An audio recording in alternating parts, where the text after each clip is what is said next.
தேவனுடைய நாமத்திற்கு மகிமை உண்டாவதாக. ஆண்டவராகிய இயேசு கிறிஸ்துவின் நாமத்தினாலே மீண்டும் ஒரு விசை உங்கள் அனைவரையும் என்னுடைய யூடியூப் சேனல் மூலமாக சந்திப்பதில் கர்த்தருக்குள் நான் மகிழ்ச்சி அடைகிறேன். பிரியமானவர்களே, உங்களுக்கும் எனக்கும் தெரிந்திருக்கிறபடி இன்றைக்கி நிறைய விஷயத்தில் அதாவது cellphone, data card, wifi connection, அதுக்கப்புறம் டிவி டிஸ்கனெக்ஷன், இது போன்ற விஷயங்களில் ப்ரீபெய்டு ஆப்ஷன் ஒன்று இருக்குது. அதாவது நீங்கள் அதை யூஸ் பண்ணுறதுக்கு முன்னாடி நீங்கள் அதுக்கு ஒரு ஒரு பணத்தை நீங்கள் செலுத்திடுறீங்க. ஒரு மாதத்துக்கோ 3 மாதத்துக்கோ 6 மாதத்துக்கோ 1 வருஷத்துக்கோ. லைஃப் டைம்னு ஒன்றுமே இல்லை. அது நீங்கள் பணத்தை முதல்ல நீங்கள் செலுத்திட்டு அதுக்கப்புறம் பிறகு நீங்கள் யூஸ் பண்ணுறீங்க. அதனுடைய பெயர் தான், அந்த ஆப்ஷன் பெயர் தான் ப்ரீபெய்டு கனெக்ஷன் சொல்லுவாங்க. ப்ரீபெய்டு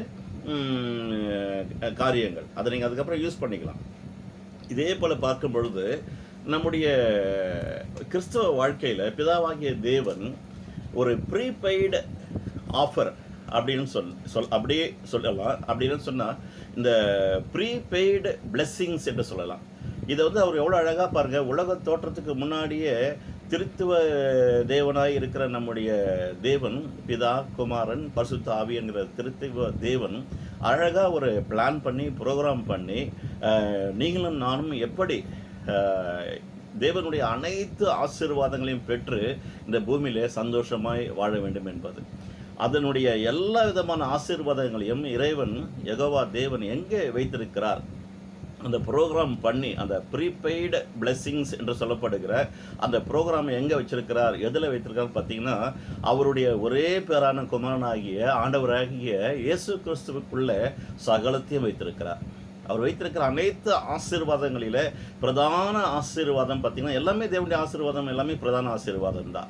ஆனால் நான் உங்களுக்கு இந்த காலை வேளையில் உபதேசிக்க வந்திருப்பது தெய்வீக சுகத்தோடு கூட வாழ பழகுங்கள். இன்றைக்கு நாம் இந்த செய்தியின் தலைப்பினுடைய 4வது பாகத்தை நாம் தியானிக்க இருக்கிறோம். பிரியமானவர்களே, பாருங்கள், ஒரு வசனம் சொல்லுது. 10வது அதிகாரம் யோவான் எழுதின சுவிசேஷத்தில், நானே வாசல், என் வழியாய் ஒருவன் உட்பிரவேசித்தால் அவன் ரட்சிக்கப்படுவான், அவன் உள்ளும் புறமும் சென்று மேய்ச்சலை கண்டடைவான்.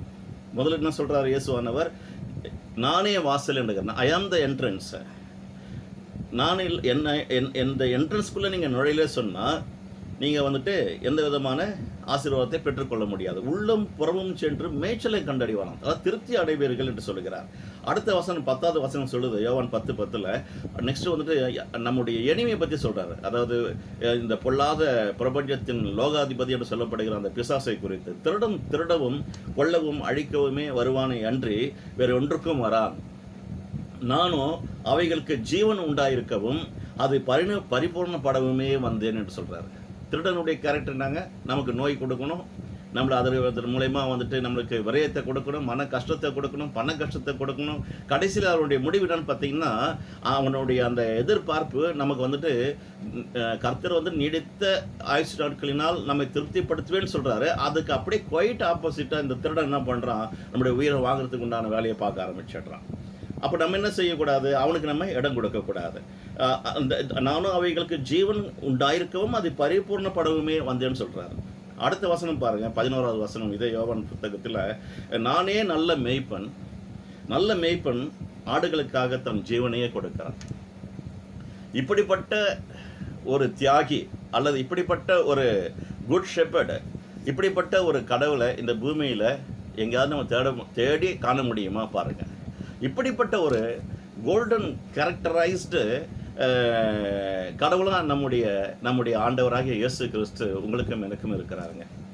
நம்மோடு கூட இருக்கும்படியாக தான் அவருக்கு பிதாவாகிய தேவன் இம்மானுவேல் என்ற ஒரு பெயரையே கொடுத்து அனுப்பியிருக்கிறார்.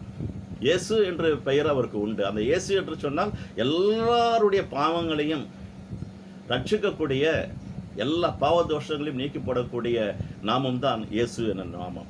இந்த இயேசு என்னும் நாமத்தையும் இம்மானுவேல் என்னும் அவருடைய புனை பெயரையும், இம்மானுவேல், இயேசு, இந்த இரண்டும் உங்களுக்கு தெரிந்திருந்தாலுமே போதும்.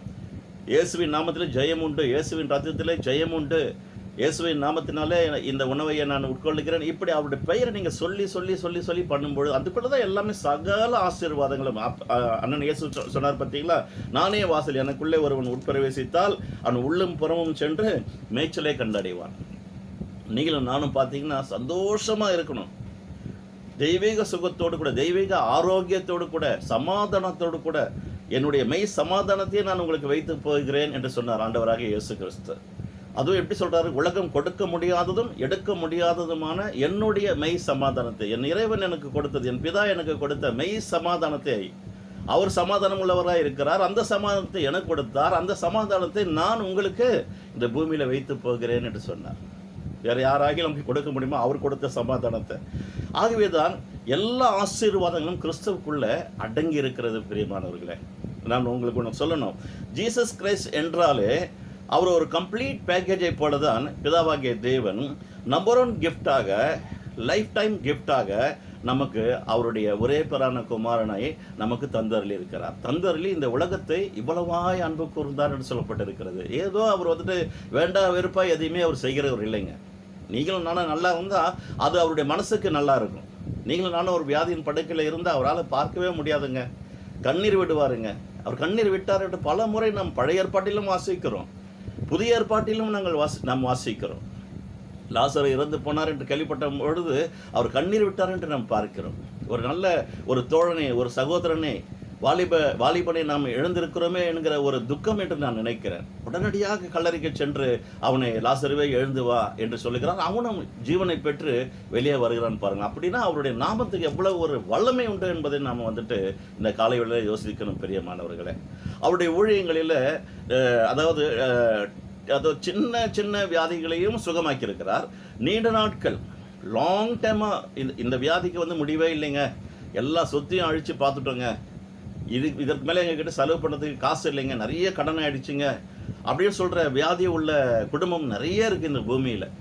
எந்த டாக்டர் இந்த வியாதிக்கு மருந்தே இல்லைன்னு சொல்கிறாங்க, பல லட்சம் கேட்குறாங்க, பல கோடி செலவாகுன்னு சொல்கிறாங்க. அப்படிப்பட்ட வியாதிகள் கூட இயேசு என்னும் நாமத்தை உச்சரிக்க, இயேசுவை குறித்து நீங்கள் தெரிந்து கொண்டு அவர் மேல் நம்பிக்கை வைத்து விசுவாசிப்பீர்கள் என்று சொன்னால் நிச்சயமாக எப்படி அவர் வார்த்தையை அனுப்பி சுகமாக்கினாரோ அதே வல்லமையுள்ள வார்த்தையை நீங்கள் சொல்லி நீங்கள் ஜெபிக்கும் பொழுது அவர்கள் சுகமாகுவதற்கு நிறைய வாய்ப்புகள் உண்டு. இயேசுவானவர் தன்னுடைய காலங்களிலே ஒரு வார்த்தையை அழகாக சொல்லி இருக்கிறார். என்னை விசுவாசிக்கிறவன் நான் செய்த கிரியைகளை தானும் செய்வான், அதை பார்க்கிற மேலானவைகளை செய்வான் என்று சொல்லியிருக்கிறார். இது எப்படிங்க சாத்தியம்? குருவுக்கு மிஞ்சின சிஷியன் அப்படி சொன்னாலுமே எல்லாருமே நம்ம சிரிப்போம். குரு தான் பெரியவர், குருவுக்கு அப்புறம் தான் நம்ம சீஷர்கள். ஆனால் இந்த குரு என்ன சொல்றாருன்னா, என்னை விசுவாசிக்கிறவன் நான் செய்த கிரியைகளை தானும் செய்யணுமா? எப்படி பாருங்க. அதனால தான் எனக்கு ஆச்சரியமாக இருக்குது. அவரை வந்துட்டு நிறைய நம்முடைய முற்பிதாக்களும் நம்முடைய முற்பிதாக்கள் வந்துட்டு அவருக்கு நிறைய பேரை வச்சாங்க. என்னை காண்கிறவரை நான் கண்டேன்னு சொல்கிறாங்க, யெகோவா ஈரே என்று சொல்கிறாங்க, நிறைய பெயர்களை வந்துட்டு அவருக்கு முடிச்சு விட்றாங்க. நான் அவருக்கு பெயர் வச்சதுன்னு பார்த்தீங்கன்னா தி காட் ஆஃப் இன்னசென்ட். ஒரு வெகுளியாக இருக்கிறாரு நம்ம விஷயத்தில். Our God is so jealous God. Only on our enemy is so jealous on them. But in our case, நம்முடைய வாழ்க்கையில் அவருடைய பிள்ளைகள், அவருடைய நாமத்தை தரித்து கொண்டிருக்கிற அவருடைய பிள்ளைகளுக்கு அவரை நோக்கி பார்க்கிற முகங்கள் ஒரு நாளும் வெட்கப்பட்டு போனதில்லை என்று சொல்லுகிறாரு, மாறாக பிரகாசம் அடைகிறது என்று சொல்லுகிறாரு. அவர்கள் மேலே அவர் வந்துட்டு அவ்வளவு ஒரு மனதுருக்கமுள்ள ஒரு தேவனாக நான் பார்க்கிறேன் பிரியமானவர்களே. இயேசுவின் காலத்தில் அவர் செய்த ஊழியங்களில் பல விதமான வியாதிகளில் அகப்பட்டவர்களுக்கு சுகத்தை கொடுத்திருக்கிறார். உங்களுக்கும் எனக்கும் தெரிஞ்சிருக்கிறபடி ஒரு ஸ்திரீயானவள் 12 வருடமாய் 1 மாதம் 2 மாதம் பீரியடு தள்ளி போனாலோ அல்லது அந்த அந்த அந்த அந்த மாதவிடாய் என்று சொல்லப்படுகிற அந்த அந்த இரத்த போக்கு வந்துட்டு ஒரு குறிப்பிட்ட நாட்களுக்குள்ள அது நிற்கணும்னு சொன்னால் பெண்களுக்கு அது ஒரு பெரிய மன உளைச்சல், மன பாதிப்பே ஏற்பட்டுரும். என்னெல்லாம் செய்யலாம், நிறைய பேர் டாக்டர்கிட்ட போயிட்டு, லேடி டாக்டர்கிட்ட போயிட்டு கவுன்சிலிங்லாம் கேட்பாங்க, மருந்து மாத்திரைலாம் எடுப்பாங்க. அப்படி தான் அந்த தாயை கூட அந்த நாட்களில் வந்துட்டு கஷ்டப்பட்டுருப்பாங்கன்னு நினைக்கிறேன். எவ்வளோ வீடை விற்றாங்க, எவ்வளோ மனையை விற்றாங்க, எவ்வளோ நகையை விற்றாங்கலாம் நமக்கு தெரியாது. 12 வருஷம் எவ்வளோ ஒரு உபத்திரவத்தில் அவங்க இருந்திருப்பாங்க, மன உளைச்சல் இருந்திருப்பாங்க, எவ்வளோ ஒரு ப்ரெஷர் இருந்திருக்கும், எவ்வளோ ஒரு டென்ஷன் இருந்திருக்கும் பாருங்கள். இயேசுவானவர் வியாதிகளை எல்லாம் சுகமாக்குகிறார் என்ற தகவலை வந்துட்டு செவி மூலமாக செய்தி அந்த மக்களுக்கு கிடைக்கிறது. எப்படி ஆகிலும் நான் வந்துட்டு அவரை போய் நான் தொடணும், அவர்கிட்ட நான் வந்துட்டு பிரார்த்தனை செய்யணும்னு சொல்லி போகிறாங்க. ஆனால் தொடுவதற்கு வாய்ப்பே இல்லாத ஒரு நெருக்கமான ஒரு கும்பல் அவரை சுற்றி எப்பவுமே இருக்கும். வியாதிஸ்தர்கள் எப்பவுமே அவரை சுற்றி இருப்பாங்க. அவர் என்னை பார்க்கணும், எனக்காக ஜபிக்கணும், என்னை தொடரணும், என்னுடைய வியாதியிலிருந்து நான் சுகமாகணும்னு சொல்லிட்டு இப்படிப்பட்ட ஒரு நிலைமையில தான் இயேசுவானவர் வந்து தன்னுடைய 3½ ஆண்டுகள் தேவனுடைய ஊழியத்தை சிறப்பாக செய்து முடித்தார். அந்த கூட்டத்தின் மத்தியில் விசுவாசத்தோடு கூட இயேசுவானவருடைய அவர் அணிந்திருந்த அங்கியின் ஓரத்தை தொட்டு அந்த ஸ்திரீயானவள் தேவ சுகத்தை பெற்றுக்கொண்டாள். அவளுடைய உதிரப்போக்கு உடனடியாக நின்றதான்.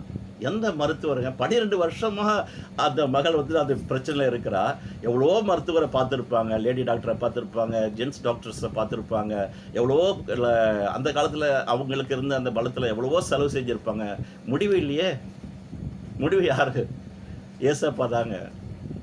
ஏசப்பா தான் இன்றைக்கி உங்களுக்கு எனக்கு முடிவாக இருக்கிறாருங்க.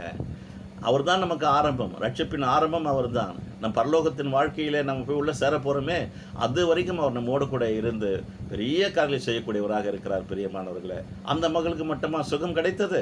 யோவான் எழுதுகிற சுவிசேஷம் 9வது அதிகாரம் முழுவதிலும் ஒரு பெரிய தர்க்கமே ஏற்படுது. பிறவி குருடன், தாயின் வயிற்றிலிருந்து பிறக்கும் பொழுது அந்த குழந்தை இருளடைந்த கண்களோடு கூட அதாவது குருடனாய் இந்த பூமியில் பிறந்தது.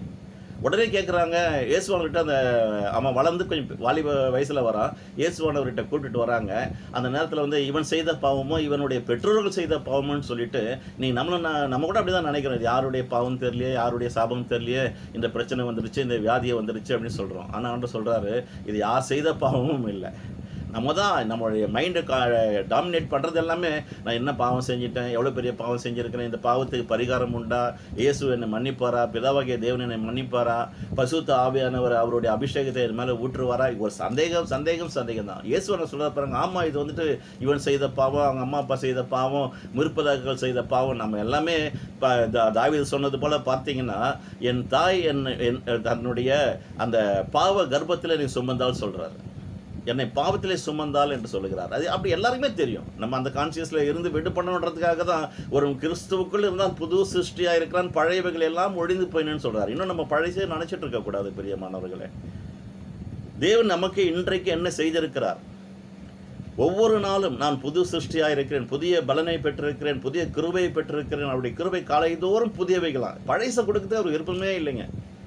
அதனால தான் நம்ம வந்துட்டு கிறிஸ்துவுக்குள்ள வரும்பொழுது பழையவைகள் யாவும் ஒழிந்து போயின்னு அனைத்தும் புதிதாயினேன்னு சொல்கிறார். அந்த பிறவி குருடனுக்கு பார்த்தீங்கன்னா, அவர் வந்துட்டு கண்களை வந்துட்டு அவர் தொடுறாரு, அவனுக்கு வந்து பார்வை அடையுது. அது ஒரு பெரிய தர்க்கமாக, அது ஒரு முழு அதிகாரமே அந்த இடத்துல அவர் செய்தது வந்துட்டு தெய்வீக சுகத்தை கொடுத்திருக்கிறார். ஒரு குருடனாய் பிறந்தவனுக்கு அந்த நம்மை போல ஒரு பார்வை அடைந்திருக்கிறார். உலகத்தில் இருக்கிற எல்லா அழகையும் பார்க்கக்கூடிய பார்வை பெற்றவனுக்கு இது எப்படி வந்தது, யார் உனக்கு செய்தது, உன்னுடைய தாய் தகப்பன் எங்கே, உனக்கு அற்புதத்தை செய்த அந்த நபர் யார் சொல்லிட்டு பெரிய தர்க்கம் அந்த இடத்துல போயிட்டு இருக்கு. அப்புறமா நீங்கள் யோவான் எழுதுகிற சுவிசேஷம் 9வது அதிகாரம் முழுவதும் படிச்சு பாருங்க. நிறைய பேர் படிச்சிருப்பீங்க. திரும்பவும் ஒரு ரொம்ப ஒரு ஆச்சரியமான காரியங்கள் நடந்திருக்கு. நல்லது செய்கிறது தப்பா? இந்த பூமியில் அப்படி தான் இருக்குது. அதனால நல்லது செய்யணும்னா ரொம்ப பேர் விலகி போயிடுறாங்க, தூரமாக போயிடுறாங்க. அந்த காலத்தில் இருந்த அதே மென்டாலிட்டி தான் இன்றைக்கி 21வது நூற்றாண்டில் வாழ்கிற நம்முடைய சமுதாயத்தினுடைய மக்களுடைய மனநிலையும் அப்படியே தான் இருக்கிறது. பிரியமானவர்களே, இன்னொரு காரியத்தை நான் வாசிக்கிறேன். 38 ஆண்டுகள் யோவான் எழுதின சுவிசேஷ புத்தகம் 5வது அதிகாரம் 5வது வசனத்தில் 38 வருஷமாக ஒரு மனுஷன் வியாதிப்பட்டு இருக்கிறான். அந்த அந்த குளத்தில் வந்துட்டு இறங்குவதற்கு இவனால் முடியல. அந்த குளத்தில் இறங்கினா தேவதூதன் வந்துட்டு என்றைக்காவது ஒரு நாளைக்கு தான் வந்துட்டு அந்த குளத்தை கலக்குவார். அந்த குளத்தில் அது கலக்கிற அந்த நேரத்தில் வியாதிப்பட்டவர்கள் யார் முதல்ல போய் குளிக்க போகிறாங்களோ அவங்களுக்கு சுகம் கிடைச்சிடுமா. அப்படி ஒரு சூழ்நிலை அந்த இடத்துல இருந்தது. இவனை கொண்டு போய் விடுவதற்கு இயலாத ஒரு சூழ்நிலையில் அவன் நடக்க முடியாதவனாய், நிற்க முடியாதவனாய், யாருடைய எழுப்பாவது இருந்தால் தான், உதவியாக இருந்தால் தான் அவனால் அந்த குளத்தில் போய் குளிச்சிருக்க முடியாததுனால அவன் அங்கேயே கடந்து எனக்கு எப்பொழுது சுகம் கிடைக்குமோ என்று தெரியாத ஒரு சூழ்நிலையில் இயேசுவானவர் சந்திக்கிறார் அந்த மனுஷனை. உடனடியாக அந்த மனுஷனும் சுகத்தை பெற்று தேவனை மகிமைப்படுத்துகிறான். பிரியமானவர்களே, இப்படிப்பட்ட ஒரு தேவன் தான் உங்களுடைய தேவன், என்னுடைய தேவன், உங்களுடைய ரட்சகருடைய ரட்சகர். பாருங்க, அந்த பழைய ஏற்பாட்டு காலத்தில் மாறாவின் தண்ணீர் மதுரமாய் மாறி போனதான். மாறா என்று சொன்னால் கசப்பான அந்த தண்ணீரை குடிக்க முடியாமல் தேவ ஜனங்கள் வந்துட்டு மோசே இடத்துல, ஆரோன் இடத்துல முறையிடுகிறார்கள். இந்த தண்ணீர் குடிக்கவே முடியவில்லை, கசக்கிறதே. காடி எவ்வளவு கசப்பான ஒரு பானமாக இருந்ததோ, இயேசுவானவருக்கு சிலுவையில் தொங்கின பொழுது அந்த காடியை கொடுத்தார்கள். அது மிகவும் கசப்பாக இருந்தபடினால அவரால் அது குடிக்க இயலாமல் போனது. அதே போன்றது ஒரு கசப்பான ஒரு தண்ணீராக மாறாவின் தண்ணீர் இருந்தது. பிரியமானவர்களே, தேவனிடத்தில் முறையிடுகிறார்கள். மோசே இடத்துல சொல்லுகிறார், ஒரே ஒரு குச்சியை எடுத்து அதில் போடுகிறார்கள். உடனடியாக அந்த தண்ணீர் மதுரமான தண்ணீராக மாறிப்போனது. நம்முடைய வாழ்க்கையில் இருக்கிற எவ்வளோ பெரிய கசப்பான அனுபவங்கள் நிறைந்த ஒரு சூழ்நிலையில் நம்முடைய வாழ்க்கை இருந்து கொண்டே இருந்தாலும், இந்த இறைவனை நோக்கி நீங்கள் பார்க்கும் பொழுது நிச்சயமாக உங்களுடைய முகம் பிரகாசம் அடையும். பிரியமானவர்களே, உங்களுடைய இருதயத்தில் இருக்கிற எல்லா விதமான கசடுகளும் அகன்று போகும். பிரியமானவர்களே, தேவனால் கூடாத காரியம் ஒன்றும் இல்லை. அதே மாதிரி பாருங்க, ஒரு பிளைன் வாட்டர், கானா ஊரில் முதலாவது செய்த அற்புதம் இயேசுவானவர் கானா ஊர் கல்யாணத்தில் திராட்சை ரசம் குறைவுபட்டு போனது. எல்லாருக்கும் ஒரே கஷ்டம். திருமண வீட்டில் வந்தவர்களுக்கு அந்த காலத்தில் வந்துட்டு அருமையான திராட்சை ரசம் பரிமாறுவார்கள். அது அவர்களுடைய சம்பிரதாயமாகவே இருந்தது. நிறைய பேர் வந்துட்டாங்களா என்னன்னு தெரியல, திராட்சை ரசம் பற்றாக்குறை ஏற்பட்டு விட்டது. அந்த இடத்துல மேரி அம்மாவும் இருக்கிறாங்க, இயேசுவானவருடைய தாய். செய்தி வருகிறது இயேசுவானவர் இடத்துல. முதலாவது மேரி அம்மா கிட்ட தான் வருது, இயேசுவின் தாயிடத்துல. பிறகு மேரி அம்மா வந்துட்டு என்ன பண்ணுறாங்க, இயேசுவானவர்கிட்ட சொல்கிறாங்க இந்த குறைய. உடனே அவர் என்ன பண்ணுறாரு, சாதாரண தண்ணீரை கொண்டு வந்துட்டு அந்த பானையில் ஊற்றுங்க அப்படி சொல்கிறார். கச்சாடி என்று சொல்லப்படுகிற அந்த இடத்துல, அந்த பாத்திரத்தில் ஊற்றுகிறார்கள். இப்பொழுது கொண்டு போய் பந்தி பரிமாறுங்கள்னு சொல்லுகிறார். அவ்வளோதான் நடந்தது. அதுதான் சொன்னார். அவர் வார்த்தையை அனுப்பி அற்புதம் செய்கிறவர், சுகத்தை தருகிறவர். அந்த நம்பிக்கை இன்றைக்கு நமக்குள்ளே இருக்கும் என்று சொன்னால், அது மாறாவின் தண்ணீராக இருந்தாலும் சரி, அது மதுரமாகிவிடும். கல்யாண விருந்தில் குறைவுபட்டு இருந்தாலும் கூட அந்த சாதாரண தண்ணீரை சுவை மிகுந்த நம்பர் 1 கிரேப் ஜூஸாக அதை மாற்றி கொடுத்தாருங்க. எல்லாருமே புகழ்ந்துட்டாங்க, ஆச்சரியப்பட்டாங்க. யாருமே இப்படி ஒரு நல்ல திராட்சை ரசத்தை பிற்பகுதியில் கொடுக்க மாட்டாங்க, முன்னாடியே கொடுத்து காலி பண்ணுவாங்க. நீங்கள் எப்படி இந்த ஸ்டாக் நீங்கள் வச்சுருந்தீங்க? இவ்வளோ டேஸ்ட்டாக இருக்கிற இந்த திராட்சை ரசத்தை இயேசுவானவர் இருந்தால் எல்லாமே டேஸ்ட்டாக மாறிடுங்க. அதுதான் சொன்னேன், கசப்பான வாழ்க்கையை மதுரமாக மாற்றக்கூடிய ரட்சகர் நம்முடைய ரட்சகருங்க. அவரால் செய்ய முடியாத அதிசயம் ஒன்று உண்டோ? Is there anything too hard for me என்று கேட்கிறார். Taste and see that the Lord is good என்று சங்கீதக்காரன் சொல்லுகிறான். ஒரு காலத்தில் அவரை நம்ம டெஸ்ட் பண்ணி பார்த்தோம். அவர் உண்மையிலேயே நல்லவரா, வல்லவரா, எனக்கு போதுமானவரா, என்னுடைய கஷ்டத்தை எல்லாம் போக்குகிறவரா, வியாதிகளை அப்புறப்படுத்தி எனக்கு தெய்வீக சுகத்தை கொடுக்கிறவரா அப்படின்னு சொல்லி ஒரு காலத்தில் நம்ம டெஸ்ட் பண்ணோம். ஆனால் இன்னைக்கு டெஸ்ட் பண்ணக்கூடிய நிலைமைக்கு நம்ம வந்திருக்கிறோம்.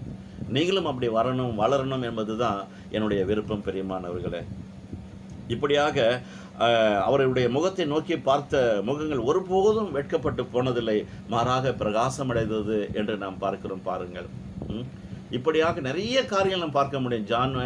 மார்க் எழுதின சுவிசேஷம் 16 அதிகாரத்தில் 17 மற்றும் 18 வசனங்களை வாசிப்போம் என்று சொன்னால், விசுவாசிக்கிறவர்களால் நடக்கும் அடையாளங்கள் ஆவன என்று அவர் கடைசியாக சொல்லுகிறார். பரமேறுவதற்கு முன்பாக விசுவாசிகளாகிய உங்களை பார்த்து என்னை பார்த்து அவர் சொல்லுகிறார்.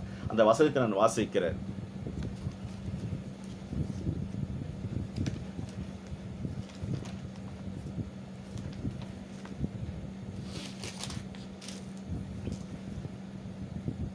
பின்பு அவர் அவர்களை நோக்கி, நீங்கள் உலகமெங்கும் போய் சர்வ சிருஷ்டிக்கும் சுவிசேஷத்தை பிரசங்கியுங்கள். விசுவாசம் உள்ளவனாகி ஞானஸ்நானம் பெற்றவன் ரட்சிக்கப்படுவான். விசுவாசியாதவனோ ஆக்கினைக்குள்ளாக தீர்க்கப்படுவான்.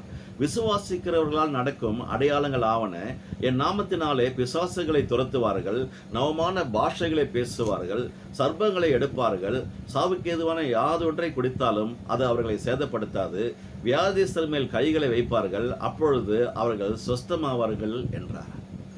இந்த வார்த்தையை விசுவாசித்த அப்போஸ்தலர்கள், இயேசுவின் சீஷர்கள், அவருக்கு பின்பு அந்த ஊழியத்தை தொடர்ந்து செய்து அவர் செய்த அற்புதங்களை, அவர் சொன்னார் பார்த்தீங்களா, என்னை விசுவாசிக்கிறவன் நான் செய்த அற்புதங்களை தானும் செய்வான், அதை விட இன்னும் மேலான பெரிய காரியங்களை செய்வான் அப்படி சொல்லிட்டு எவ்வளோ ஒரு எதிர்பார்ப்பு அவருக்கு இருக்கு பாருங்க.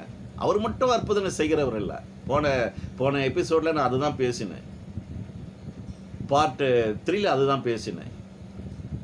அவர் மட்டும் அற்புதம் செய்கிறவர் அல்ல, அவருடைய அவரை பின்தொடர்கிற அவருடைய டிசைபிள்ஸ், சீஷர்கள் மற்றும் அனைத்து ஊழியக்காரர்களும், அவர் மேல் நம்பிக்கை வைத்திருக்கிற அனைத்து விசுவாசிகளும், சாதாரண விசுவாசிகள் கூட அற்புதங்களை செய்யலாம், அற்புதங்களை பெறலாம், அற்புதங்களை எதிர்பார்க்கலாம். இப்படி நிறைய காரியங்களை செய்யலாங்க. அன்னைக்கு ஒரு இயேசு தான், இன்னைக்கு உலகெங்கிலும் அவரை நம்புகிற அனைத்து பிள்ளைகளும் குட்டி இயேசுவா இருக்கிறவங்க. இதை நீங்க நம்பணும், இதை விசுவாசிக்கணும். உங்களுக்கு முன்பாக ஒரு உயிருள்ள ஜீவனுள்ள சாட்சியாக நானே உட்கார்ந்து கொண்டிருக்கிறேன். ரட்சிக்கப்படுவதற்கு முன்பாக நிறைய வியாதிகள் இருந்தது, நிறைய மருத்துவர்களை பார்த்து செலவுகள் செய்தேன். என்னுடைய சரீரத்தை பார்த்தீங்கன்னா அப்படியே எலும்பெல்லாம் எண்ணலாம், அந்த அளவுக்கு ஒரு ஸ்கெலிட்டன், எப்படி அந்த கட்டிடம் பூசப்படாத கட்டிடம் எப்படி மெலிந்து காணப்படுமோ அப்படிதான் என்னுடைய சரீரம் இருந்தது. எக்ஸ்ரே எடுத்தால் தான் உள்ளே இருக்கிற எலும்பு தெரியும். எக்ஸ்ரே எடுக்காமலே சாதாரண கண்களில் என்னுடைய எலும்புகளை நீங்கள் எண்ணிடலாம். கழுத்தில் இருக்கிற எலும்புலேருந்து விழா எலும்புலேருந்து எல்லாத்தையுமே நீங்கள் கவுண்ட் பண்ணலாம். அந்த மாதிரி ஒரு மெல்லிய உருவத்தில் ரொம்ப குட்டையான ஒரு மனுஷனாக இருந்தேன். ரட்சிக்கப்பட்ட பிறகு இறைவனுடைய வார்த்தை போஷாக்கு போல, எப்படி அந்த பிறந்த குழந்தை தாயினுடைய பாலை அதுக்கு தான் கொடுக்கணும்னு சொல்லுவாங்க. அந்த தாய்ப்பால் அவ்வளோ ஒரு போஷாக்கு சத்து அடங்கி இருக்குது. அதை கொடுக்காம இன்னைக்கு நிறைய தாய்மார்கள் எசிடேட் பண்ணுறாங்க. அது தாய்ப்பால் வந்துட்டு அந்த குழந்தையுடைய அந்த எதிர்காலத்துக்கு எல்லா விதமான எதிர்த்து போராடக்கூடிய சக்தியை அது கொடுக்கக்கூடியதாக இருக்குது. எல்லா வியாதிகளையும் எதிர்த்து போராடக்கூடிய அணுக்கள் உருவாகிறது. அப்படிப்பட்ட ஒரு சக்தி அந்த தாயின் பாலில் இறைவன் வைத்திருக்கிறார் பிரியமானவர்களே. அந்த பாலை விட மிகவும் சக்தி வாய்ந்த பால் தான் தேவனுடைய வார்த்தை, அவருடைய மன்னா. இதை ஒவ்வொரு நாளும் நீங்கள் அப்பத்தை உண்பது போல, தண்ணீரை அருந்துவது போல, அப்பத்தையும் தண்ணீரையும் ஆசீர்வதிப்பேன், உன்னிலிருந்து வியாதியை விலக்குவேன்னு சொன்னார் பார்த்தீங்களா. இந்த அப்பம் தேவனுடைய வார்த்தையாக இருக்கிறது பிரியமானவர்களே. இந்த தண்ணீர் பரிசுத்த ஆவியானவருடைய அபிஷேகமாக இருக்கிறது பிரியமானவர்களே. இதன் மேல் நீங்கள் பசியும் தாகமுமாய் இருப்பீர்கள் என்று சொன்னால் நிச்சயமாக நம்முடைய ஆத்மா திருப்தி அடையும், நாம் பசுமையும் புஷ்டியுமாக இருப்போம். 23வது சங்கீதத்தில் சங்கீதக்காரன் சொல்கிறார் பார்த்தீங்களா, அது மாதிரி நீங்களும் நானும் இன்னும் எப்படி இருக்கலாம், பசுமையும் புஷ்டியுமாக இருக்கலாம் பிரியமானவர்களே. கடைசியாக பிரியமானவர்களே, ஒரே ஒரு மருந்து அனைத்து நோய்களுக்கும் சுகமாக்கும் ஒரு வல்லமை உடையது என்று ஏதாவது ஒரு மருத்துவ கம்பெனி, அதாவது தயாரிப்பாளர் கண்டுபிடிச்சு சொன்னால் உங்களுக்கு எப்படி இருக்கும்? ஒரே மருந்து எல்லா நோய்களுக்கும். இன்னைக்கு எந்த மருந்து சாப்பிட்டாலும் அதில் சைடு எஃபெக்ட் இருக்குது. உலக பிரகாரமான மருந்து தயாரிப்பாளர்கள், ஆராய்ச்சியாளர்கள் கண்டுபிடிக்கிற any disease, any medicine, any tablets, அதில் என்ன பார்த்தீங்கன்னா சைடு எஃபெக்ட் இல்லாமல் இல்லவே இல்லைங்க. பக்க விளைவு நிச்சயமாக இருக்குது. அதனால தான் ரொம்ப அளவோடு சாப்பிடணும், ரொம்ப கவனத்தோடு கூட சாப்பிடணும், எதை சாப்பிடணும், எந்த மருந்தை உட்கொள்ளணும், எதை உட்கொள்ளக்கூடாதுன்னு சொல்லிட்டு நிறைய கவனமாக இருக்கணும் பெரியமானவர்களை.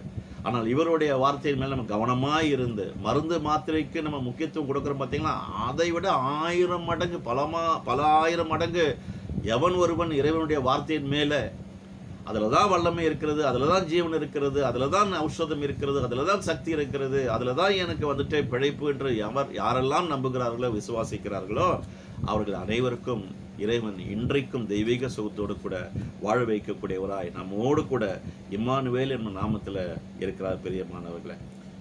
அந்த கம்பெனி எப்படி ஒரு மாத்திரை சாப்பிட்டா நீங்கள் எல்லா நோய்க்கும் ரெமெடி என்று சொல்லி யாராவது விற்றா எப்படி எல்லாம் கீழே போயின்னு வாங்குவாங்களோ, அதை விட இன்னும் அதிகமாக பிதாவாகிய தேவன், யெகோவா தேவன் தன்னுடைய ஒரே பேரான குமாரன் என்று இந்த பூமியில் அறிமுகப்படுத்தினார் பார்த்தீங்களா. இவர் மேல் நான் பிரியமாய் இருக்கிறேன்னு சொன்னார். ஏன் சொன்னீங்கன்னா அவருடைய குணாதிசயம் அப்படி ஹம்பிள் கேரக்டர். இயேசுவானவருடைய கேரக்டர் ஒரு நாளும் யார்கிட்ட அவர் எதிர்த்து பேசுறதில்லை, சண்டை போட்டதில்லை, தர்க்கம் பண்ணினதில்லை. கடைசி நேரத்தில் கூட நான் உன்னை விடுதலை செய்வதற்கு எனக்கு அதிகாரம் உண்டு என்று அந்த ஜட்ஜ் பைலட் சொல்லுகிறார், பிலாத்து சொல்லுகிறார். அந்த அளவுக்கு எந்த மாறுத்தரும் பேசாமல் இருக்கிறீரே, ஏன் மௌனம் சாதிக்கிறீர் என்று கேட்கிறார். ஆனாலும் அவர் எந்த மறு உத்தரவும் கொடுக்காமல் அமைதியை காக்கிறார். எதற்காக என்று சொன்னால் அவர் மரிக்க வேண்டும். நமக்காக அவர் பாவமானார், நமக்காக அவர் சாபமானார். நம்முடைய மீட்பர் அவர் தான், நம்முடைய ரட்சகர் அவர் தான். முழு மனு குலத்திற்கே இன்னைக்கு கொஞ்சம் பேர் விசுவாசிக்கிறோம், நிறைய பேர் விசுவாசிக்காம இருக்கிறாங்க. ஆனால் அவங்களுக்காக கூட இறைவன் என்ன பண்றாரு, அந்த கல்வாரி சிலுவையில பிதாவை நோக்கி மன்றாடினார். அவருடைய சரீரத்தில் ஏற்பட்ட ஒவ்வொரு தழும்புகளும் உச்சந்தலையிலிருந்து front side and back side complete front and back எல்லா பகுதியிலும் அவருடைய முகம் இன்னது என்று காண முடியாத அளவிற்கு ஒரு ஆடு எப்படி அடிக்கப்பட்டு தோல் உரித்து தொங்க வைத்திருப்பார்களோ அந்த அந்த கசாப் கடைகளில் மட்டன் ஷாப்பில், அதை விட இன்னும் கோரமாக அவருடைய முகம் காணப்பட்டது என்று சொல்லப்படுகிறது பிரியமானவர்களே. எதற்காக? உச்சந்தலையில் இருக்கிற வியாதியிலிருந்து உள்ளங்கால் பாதம் என்று சொல்லப்படுகிற அந்த பகுதி வரைக்கும் இருக்கிற அனைத்து உள்ளே இருக்கிற அவயங்களிலும் வெளிப்புறமாக இருக்கிற எல்லா அவயங்களிலும் உள்ளும் புறமுமாக சென்று மேய்ச்சலை கண்டடைவான் என்று சொன்னார். அது சும்மா இல்லைங்க. நான் நிறைய முறை அதான் சொல்லுவேன். போகிற போக்கில் சில ஏதோ ஒன்று சொல்லிட்டு போயிட்டே இருப்பாங்க. வாய்ச்சா வாய்க்குது, வாய்க்கெல்லாம் போட்டோம் அப்படின்னு சொல்லிட்டு. அப்படி இல்லைங்க. அவர் சத்தியமுள்ள தேவன், சத்தியத்தை மட்டும்தான் பேசுகிறவர். நிறைய கோயிலில் சத்தியம் பண்ணுறாங்க, பொய் சத்தியம் பண்ணுறாங்க. நீதிமன்றத்தில் பாருங்க, நான் சொல்லுவதெல்லாம் உண்மை, உண்மை தவிர வேறு ஒன்றும் இல்லைன்னு சொல்கிறாங்க. இன்றைக்கி வழக்கறிஞருக்கும் தெரியும், நீதிபதிக்கும் தெரியும், இவங்க சொல்கிறதெல்லாம் பொய்யை தவிர உண்மை இல்லை என்பது அவர்களுக்கும் தெரியும், நமக்கும் தெரியும். பொய் சாட்சியை ரெடி பண்ணுறாங்க, பொய் நீதியை வழங்குறாங்க, இதெல்லாம் இருக்குது பாருங்கள். ஆனால் நம்முடைய தேவன் எவ்வளவேனும் பொய் உரையாத தேவன். இவர் மேலே நம்பிக்கை வைக்கிறதுல நம்மளுக்கு என்ன கஷ்டம்? நம்பிக்கை வச்சு தான் பாருங்களேன். கொஞ்சம் ஆரம்பத்தில் தடுக்கி விழுந்து தான் குழந்தை நடக்க கற்றுக்கும். அது மாதிரி நீங்கள் எத்தனை வருஷம் பண்ணாலும் பரவாயில்ல. என்னை பொறுத்த வரைக்கும் ரட்சிக்கப்பட்டு ஒரு 6 மாதம் 1 வருஷம் போதுங்க. கர்த்தர் நல்லவர் என்பதை ருசித்து பாருங்கள், அவருடைய கிருபை என்றும் உள்ளது என்று சொல்லுகிற அளவிற்கு நீங்கள் வந்துடலாம். நான் ரட்சிக்கப்பட்டு 33 ஆண்டுகள் முடிந்து 34வது ஆண்டில் இருக்கிறேன். கிட்டத்தட்ட நான் படித்த படிப்பு வந்து 12ஆம் வகுப்பு வரைக்கும் +2 பாஸ் பண்ணியிருக்கிறேன். அதுக்கப்புறம் 1 இயர் 1.5 இயர் வந்துட்டு பிகாம் டிஸ்கண்டினியூ பண்ணிட்டேன் மெட்ராஸ் யூனிவர்சிட்டியில். அவ்வளோதான் என்னுடைய படிப்பின் அனுபவம்.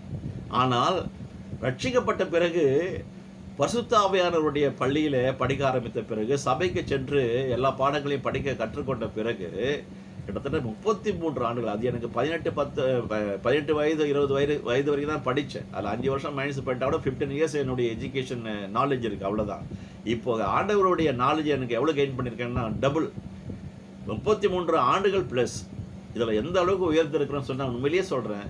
நிறைய பேர் வந்து ரட்சிக்கப்பட்டவங்க சபைக்கு போகிறாங்க, வராங்க, 40 வயசு 50 வயசு 60 வயசு ஆனாலும் இன்னும் கஷ்டம் இருக்குது பிரதர், இன்னும் அதே பிரச்சனை தான் இருக்குது, எப்படி சமாளிக்கிறதுனே தெரில, அதே வியாதி தான், அதே மருந்து தான், அதே செலவு தான், அதே கடன் தான். ஐயோ எனக்கு ஒன்றுமே புரியலைங்க. கர்த்தர் நல்லவர் என்பதை ருசித்து பார்த்தாங்களா, இல்லை அவர் பொல்லாதவர்னு நினச்சி அவங்க வாழறாங்களான்னு எனக்கு தெரியல. இவங்களை எந்த விசுவாச லிஸ்ட்டில் சேர்க்கலாமா, இல்லை அவிசுவாச லிஸ்ட்டில் சேர்க்கலாமா? சீஷர்கள் ஏதாவது தப்பு பண்ணிட்டா உடனே சொல்லுவார், அற்ப விசுவாசிகளை ஏன் சந்தேகப்பட்டான்னு கேட்பார். நிறைய இடத்துல அப்பாலே போய் சாத்தானேன்னு சொல்றார் பேதுருவை பார்த்து. ஏன்னா விசுவாசத்தினால் மட்டும்தான் தேவனுடைய மகிமையை காண முடியும், நீதிமன்றம் பிழைக்க முடியும். இதுதான் பேஸ், இதுதான் ஃபார்முலா. இந்த எத்திக்ஸ் இல்லாமல் நம்ம வந்துட்டு ஏதோ உலகத்தில் இருக்கிற அவங்க சொன்னாங்க, இவங்க சொன்னாங்க, அந்த டாக்டர் சொன்னார், இந்த டாக்டர் சொன்னார். ஒரு நோயின் போயிட்டா நண்பர் ஒருத்தர் பாருங்க, சாதாரண ஒரு விஷயத்துக்காக போயிருக்கிறாங்க, கிட்டத்தட்ட ஒரு 4.5 லட்ச ரூபாய் பில் வந்துடுச்சு சொல்லிட்டு, தயவுசெய்து எந்த ஹாஸ்பிட்டலும் போகாதீங்க சார் அப்படின்னு சொல்றாரு. சின்ன விஷயத்துல வச்சு செய்கிறாங்கங்க. நான் வந்துட்டு மருத்துவர்களை குறை சொல்றதா, இல்லை வந்துட்டு ஏன் இப்படி ஒரு பண ஆசை, பண பேய் பிடிச்சிருக்கிறாங்களோன்னு எங்களுக்கு ஒன்றுமே புரியல. சின்ன சின்ன விஷயத்துக்கு அந்த காலத்தில் பல்ஸ் பார்த்து மருந்து கொடுத்துருவாங்க. இந்த காலத்தில் வந்து எக்ஸ்ரே எடுங்க, ஸ்கேன் எடுங்க, இசிஜி எடுங்க, அந்த டெஸ்ட் எடுங்க, இந்த டெஸ்ட் எடுங்க சொல்லிட்டு அவங்க வாங்கி வச்சிருக்க எல்லா மிஷினும் நம்மளை படுத்து காசை பார்த்துடுறாங்க, படுக்க வச்சு காசை பார்த்துடுறாங்க. ஏசப்பாக்கிட்ட பார்த்தா ஒன்றுமே இல்லைங்க. நோ சைட் எஃபெக்ட், நோ டெப்ட், சந்தோஷமாக வரலாம். அப்பா உங்களை நம்புகிறேன், இந்த வார்த்தையெல்லாம் உண்மையாக இருக்குது, சத்தியமாக இருக்குது, நீங்கள் இவ்வளோ தெய்வீக சுகத்தை உங்களுடைய வாழ்க்கையில் செஞ்சுருக்கிறீங்க, என்னை விசுவாசிக்கிறவன் நான் செய்த அற்புதங்களை செய்வான், அதை விட இன்னும் அதிகமாக செய்வான்னு சொல்லிட்டு அந்த அந்த எதிர்பார்ப்பை எங்ககிட்டே நீங்கள் வச்சுட்டு போயிருக்கிறீங்க. நாங்கள் எப்படி இருக்கணும், இன்னும் நாங்கள் எப்படி வளரணும் ஆவிக்குரிய ஜீவியத்தில், எங்களுக்கு இன்னும் சொல்லித்தாங்கப்பா. காலை தூரம் உடைய கிருபை புதிதாக இருக்கிறது என்று நாங்கள் தெரிந்து கொண்டிருக்கிறோமே. எங்களுடைய வாழ்க்கையில் ஒவ்வொரு நாளும் புதிய புதிய அனுபவங்கள் வரணும். அது எப்படி அந்த ஒரு மருந்தில் எல்லா வியாதியும் சுகமாகும்னு சொல்லி யாராவது ஒரு மருந்து தயாரிப்பாளர் விற்றா எல்லாரும் ஓடி போய் கீழே நின்று வாங்குவாங்களோ, அதை விட பலாயிரம் மடங்கு தெய்வீக சுகத்தை கொடுக்கக்கூடிய ஒரே ப்ராடக்ட் யார் தெரியுங்களா? நம்முடைய ஆண்டவராக இயேசு கிறிஸ்துங்க. இதை விட நான் என்ன சொல்ல முடியும்? 4 பகுதிகள் தெய்வீக சுகத்திலே வாழ பழகுங்கள் என்று சொல்லி முகவுரையிலிருந்து இது 4வது பாகம் உங்களுக்கு கொடுத்திருக்கிறேன். அடுத்த முறை நான் தெய்வீக சுகத்தை குறித்து நீங்களே படித்து பாருங்கள், தியானம் பண்ணி பாருங்கள். கூகுள் ரொம்ப ஹெல்ப்ஃபுல்லாக இருக்குங்க. டிவைன் ஹெல்த் ரெஃபரன்ஸ் எல்லாம் நீங்கள் கேளுங்க, நிறைய எடுத்து கொடுத்துரும். நீங்கள் எல்லாம் படிங்க. எஸ்பெஷலி வியாதியில் இருக்கிறவங்க தயவுசெய்து மருந்து மாத்திரை அப்படி பார்க்குறத நிறுத்திட்டு, மருந்து மாத்திரையாக இருக்கிற தேவனுடைய வார்த்தை அதில் தானே எல்லாமே இருக்குது. இதை கண்டுபிடிக்கிறவர்களுக்கு உடலுக்கெல்லாம், எல்லாம் சொல்லுங்கள், உடலுக்கெல்லாம் ஆரோக்கியமும் எலும்புகளுக்கெல்லாம் ஔஷதம். எலும்பு இன்றைக்கி நிறைய எலும்பு பிரச்சனை இருக்குதுங்க. லேடிஸ்க்கு எஸ்பெஷலி அந்த முழங்கால் பிரச்சனை, நடக்க முடியல, சாய்ந்து சாய்ந்து நடக்கிறாங்க. என்ன சொல்கிறதே தெரியல. யாருங்க ஹெல்ப் பண்ண முடியும்? உங்களுடைய கஷ்டத்தை கிறிஸ்து ஒருவர் தான் நம்முடைய எல்லாருடைய பாரங்களையும் சுமந்து தீர்த்தாருன்னு போடப்பட்டிருக்குதுங்க. செய்து முடிச்சுட்டாருங்க. அவர் மேலே உங்களுடைய பாரத்தை வைங்க, கஷ்டத்தை வைங்க. அவர் தாங்குறேன்னு சொல்றார். வா, வருத்தப்பட்டு பாரம் சுமக்கிறவர்களே நீங்கள் எல்லோரும் என்னிடத்துல வாருங்கள், நான் உங்களுக்கு இளைப்பாறுதல் தருகிறேன் என்று சொல்லியிருக்கிறாருங்க. ஆகவே தயவு செய்து இந்த காலை வேளையில் இந்த சத்தியத்தை கேட்ட நீங்கள் சத்தியத்தை அறிவீர்கள், அந்த சத்தியம் உங்களை விடுதலையாக்கும் என்ற தேவனுடைய வார்த்தை உண்மையாக இருக்கிறபடினால இந்த காலை வேளையில் இந்த வசனத்தை கேட்ட நீங்கள் யாவரும் தெய்வீக சுகத்தோடு கூட பல ஆண்டு நெடுவழி காலம் எந்த விதமான நோய் நொடி இல்லாமல், கடன் பிரச்சனை இல்லாமல், சந்தோஷத்துடனே சமாதானத்துடனே என்னுடைய மெய் சமாதானத்தையே நான் வைத்து போகிறேன் என்று சொன்னாரே, அந்த மெய் சமாதானத்தோடு அந்த தேவனுடைய ஷலோம் உங்களையும் உங்கள் குடும்பத்தையும் ஆட்சி செய்வதாக, ஆளுகை செய்வதாக என்று சொல்லி ஆண்டவராகிய இயேசு கிறிஸ்துவின் நாமத்தினாலே உங்களை மீண்டும் ஒரு விசை வாழ்த்தி ஆசீர்வதித்து விடைபெறுகிறேன். துதிக்கான மகிமை நித்தியம் நம் ஆண்டவராகிய இயேசு கிறிஸ்து ஒருவருக்கே செலுத்தி பரிசுத்த ஆவியானவருடைய ஒத்தாசையோடு கூட விசுவாசத்தோடு கூட ஜபித்து வேண்டிக் கொள்கிறேன். எங்கள் ஜீவனுள்ள நல்ல பிதாவே. Amen, amen. God bless you all. மீண்டும் ஒரு விசை அடுத்த முறை என்னுடைய யூடியூப் சேனல் வழியாக மீண்டும் ஒரு புதிய தலைப்பில் உங்களை சந்திக்கும் வரை உங்களிடத்திலிருந்து நான் விடைபெறுகிறேன். கர்த்தர் உங்கள் ஒவ்வொருவரையும் உங்கள் குடும்பத்தையும் ஆசீர்வதிப்பாராக. ஆமேன், ஆமேன்.